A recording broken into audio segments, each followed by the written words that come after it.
Satipurari Goswami Maharaj.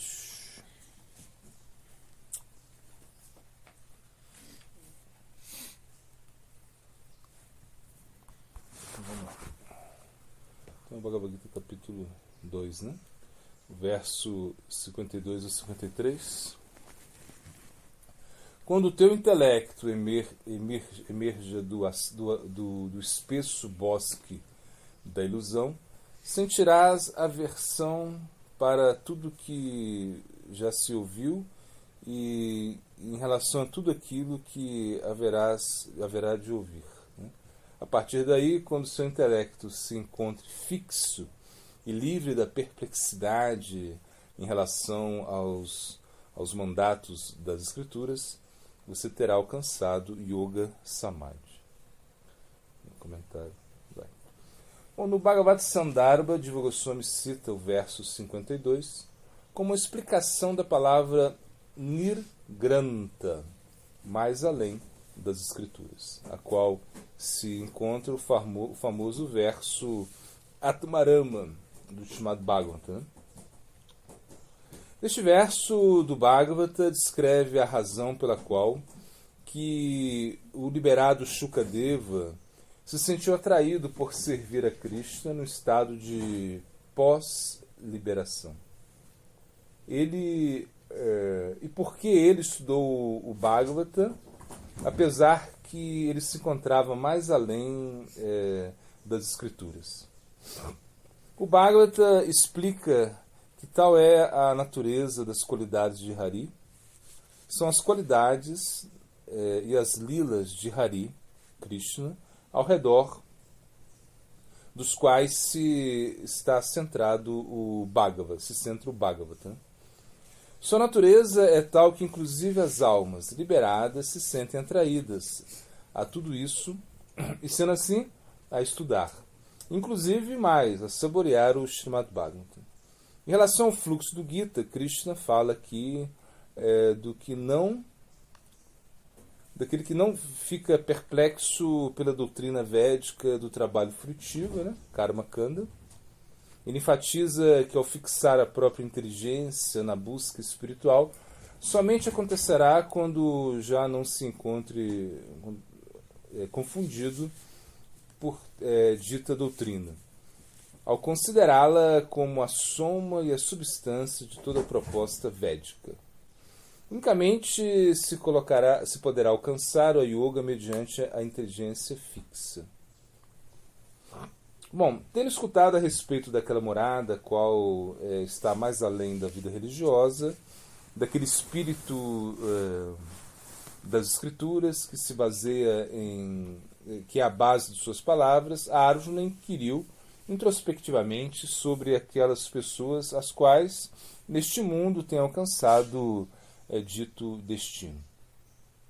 Aqui Arjuna apresenta uma pergunta quádruple, a qual Krishna responde ao descrever abertamente aqueles que possuem conhecimento e de maneira encoberta aos seus devotos. Agora o verso 54. Arjuna perguntou a Keshava: quais são as características daquele que é esperto na meditação e inteligência estável? Como é que fala semelhante pessoa? Como se senta? Como se move? O comentário. Ao perguntar a Krishna como é que fala, né, Prabhasheta, uma alma realizada, Arjuna deseja saber como dita alma reage ante outros. Né? Ao sentar-se, a cita implica como a alma realizada se retira do mundo, do mundano, né? Enquanto que seus movimentos, Vrajeta, se referem à forma pela qual dita pessoa interage com o mundo. Ao Krishna responder à primeira pergunta de Arjuna, referente aos sintomas da alma autorrealizada, ele também fala, de uma forma geral, a respeito da natureza daqueles que estão livres da responsabilidade mundana. Os devotos de coração puro, aqueles que ele fez alusão previamente no verso 51. Tais pessoas dotadas de logo interno experimentam o fruto da yoga, da ação, da devoção a Deus. Entretanto, Krishna aqui fala externamente a respeito da realização do Brahman. Esse aspecto de si mesmo, alcançado por aqueles karma yogis, os quais despertaram o autoconhecimento. Bom, Krishna descreve aquela pessoa ideal a que ele deseja que Arjuna se converta. Agora o texto 55. O Senhor de Sri disse: ó Partha, aquele que, havendo renunciado a todos os desejos nascidos da mente, se encontra satisfeito unicamente no ser e pelo ser se conhece como aquele de compreensão firme. Comentário. Krishna responde às perguntas de Arjuna ao explicar o status do Jivamukta, aquele que se encontra liberado nesta vida. Jivamukti representa a penúltima etapa da realização. A mesma é seguida pelo Videha Mukti, ou aquela liberação que se dá no momento da descida do corpo da alma realizada. Então, é morte. Então repetindo aqui. Ou aquela liberação que se dá no momento da morte do corpo da alma autorrealizada. Bom, as tendências materiais da pessoa não têm sido ainda destruídas, né? As mesmas existem na forma sutis, né? Voltando aqui. De acordo com o Ramanujacharya, as respostas de Krishna parecem ser uma descrição das 4 etapas do desenvolvimento interno, começando com a etapa mais elevada e descendo para a etapa inicial, desde Samadhi, transe, até Pratyahara, retirar os sentidos dos objetos, e o mais elevada etapa de Samadhi, todos os desejos materiais têm sido desenvolvidos sem possibilidade alguma de que revivam. Na etapa que precede aquela mais elevada, as sementes das tendências materiais da pessoa não têm sido ainda destruídas. As mesmas existem na forma sutis repetindo aqui. As mesmas existem na forma sutis, né, de lembranças, né, e predisposições inconscientes. Nessa etapa, o sábio se ocupa em eliminar todas elas mediante a contemplação do ser e de Deus. Ao fazer isso, ele controla conscientemente sua ira, apego, temor, etc. Sob a influência dessa etapa, a mente do sábio não se encontra ainda controlada. Ele deverá praticar a indiferença tanto para o júbilo como para a depressão provenientes da mente. Por último, o nível básico para aceder a uma vida iluminada implica o controlar os próprios sentidos, ainda quando a mente se encontra fora de controle, enquanto que os 2 níveis superiores a este último implicam um cultivo mental. Essa etapa inicial meramente implica o controle externo dos sentidos, né?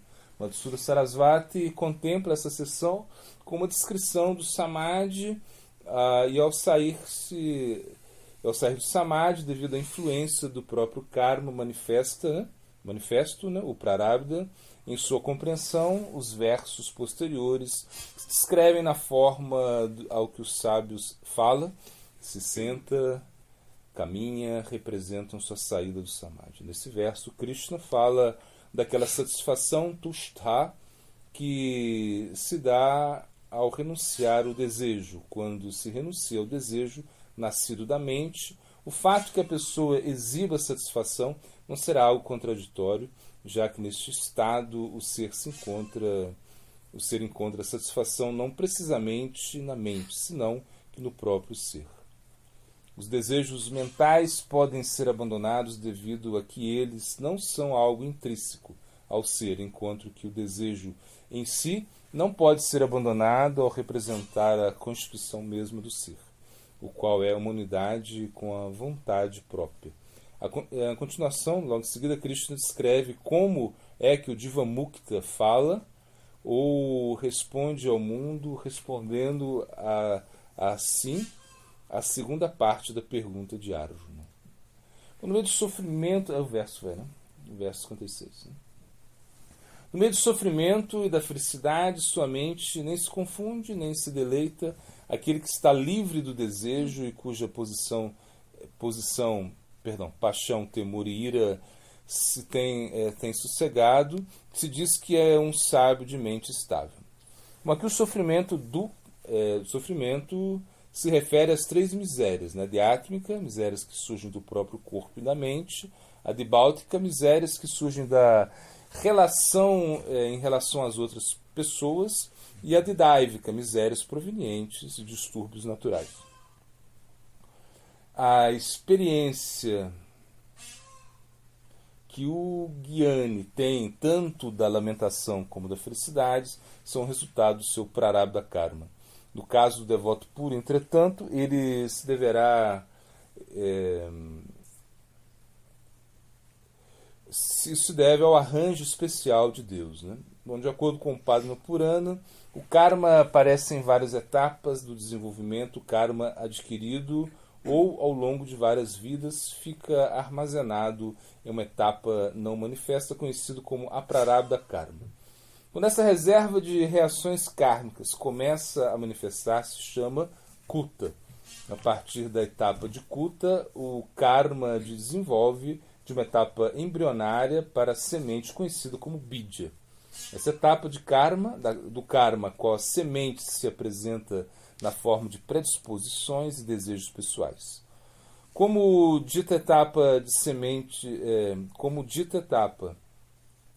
tal etapa, né, de semente floresce, se manifesta de fato em nossa vida. Isso é conhecido como prarabdha karma. Uma vez que este karma tenha amadurecido, deverá outorgar seu fruto, ainda que suas etapas iniciais de desenvolvimento do karma pode ser destruído mediante a prática espiritual. O próprio prarabdha karma deverá ser experimentado. Aquele que tem adquirido conhecimento do ser será testemunha da expiração do seu prarabdha karma, mantendo-se desapegado no meio de felicidade e aflição que dito karma produz. Neste verso aprendemos que as experiências da lamentação e felicidade provenientes do prarabdha karma continuam para a alma realizada. Entretanto, também aprendemos que a alma realizada não fica abrumada pela confusão que emana da dor e pela qual produz lamentação, nem fica tampouco abrumada por uma sensação de deleite proveniente da felicidade, levando-lhe a recordar, né, a reaparição de dita sensação. Unicamente as experiências da aflição e felicidade são resultado do prarabdha karma, e não aquela indulgência na lamentação e no desejo com as quais se estão envolvidas as almas não iluminadas, né? Esta indulgência por parte dos não iluminados é aquilo que justamente perpetua sua implicação kármica, o qual representa sua resposta não iluminada ao seu prarabdha karma. Devido a que a alma realizada se encontra meramente sendo testemunha da expiração de seu prarabdha karma, não incorre em lamentação nem desejo. Dessa forma, não se vê ainda implicada no círculo kármico. Sua habilidade para abster-se de tal indulgência não representa ajuste mental algum, senão que é o resultado do seu conhecimento obtido a respeito da verdadeira posição do ser. O status do devoto em relação ao prarabdha karma é ligeiramente diferente do status do Gyani autorrealizado. O Bhakti possui o poder para mudar o prarabdha karma da pessoa nessa mesma vida. O mesmo corta a raiz, a base da ignorância que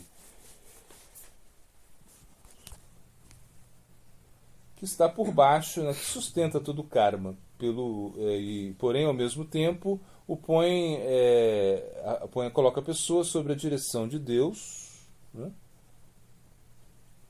com o propósito de fazer a sua vontade neste mundo. O devoto puro não está interessado na liberação, seu interesse exclusivo ele descansa no serviço a Deus, né, se situa ali.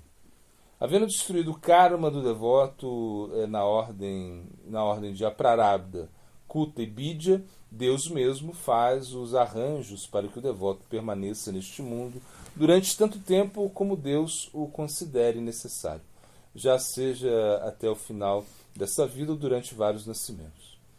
O logro disto, ao preservar o prarabdha karma do seu devoto, é infundi-lo com um Shakti divino. Quando Deus deseja retirar a seu devoto do mundo, sem ser já capaz de tolerar a dor da separação dele, distribui o prarabdha karma piedoso de seu devoto entre aqueles que amaram a dito devoto. E qualquer prarabdha karma ímpio é distribuído entre aqueles que estiveram contra ele. Né?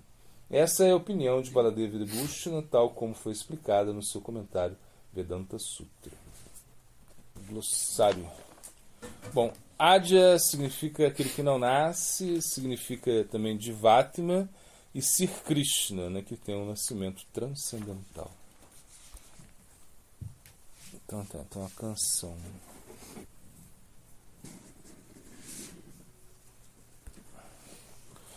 Hari Hari Kabe Mora Haibe Reba Bimala Vaishnava Kalyana Kalpataru. Né?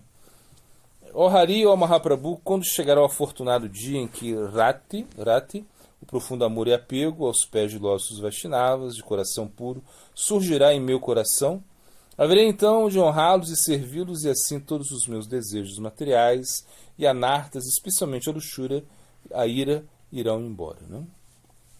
O Siddhanta. Mas se você quer sentar, você deve andar primeiro. Por isso o Gita recomenda. Primeiro você deve executar a ação, primeiro, e depois você desapega dessas ações. Enquanto você pensa, eu quero adquirir coisas para ser feliz, ou isso me faz mal, estou muito triste, isso é o mundo maiásico, o mundo que nós queremos fugir para praticar o Bhakti. Se nós pensamos em termos de dualidade, isso é o mundo da mente. Quando se fala Matita Magata Prana, é que o ar vital, tudo deles, está sendo dedicado para Krishna. Então, para eles, não importa se eles estão andando ou estão sentados, se eles realizam muitas atividades ou não, ou o que importa é que eles estão centrados em Krishna. Outras linhagens Vaishnavas adotam o conceito de Mukti, mas Mukti tem uma conotação negativa, por isso os Gaudiyas Vaishnavas não adotam isso. O Srimad Bhagavatam, que parece a história de Nishinradeva e Prahlada Maharaj, isso aparece no sexto canto. Perdão. O Srimad Bhagavatam, o que precede, né, a história de Nishinradeva e Prahlada Maharaj, é no sexto canto, onde conclui com o passatempo de Vritasura e Chitraketu. Ali, nesse ponto, está o famoso aforismo Krishna Stu Bhagavan Soyam. Essa não é da Lajejo mesmo? O quê? Essa não é da Lajejo mesmo? Já repetiu tudo. Repetiu todas as partes. Da outra, né? Espera então. Então, de novo, canção. Tinha que ter falado antes, né? Mas tudo bem.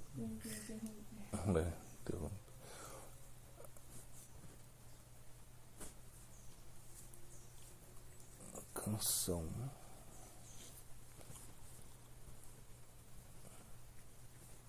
Tá.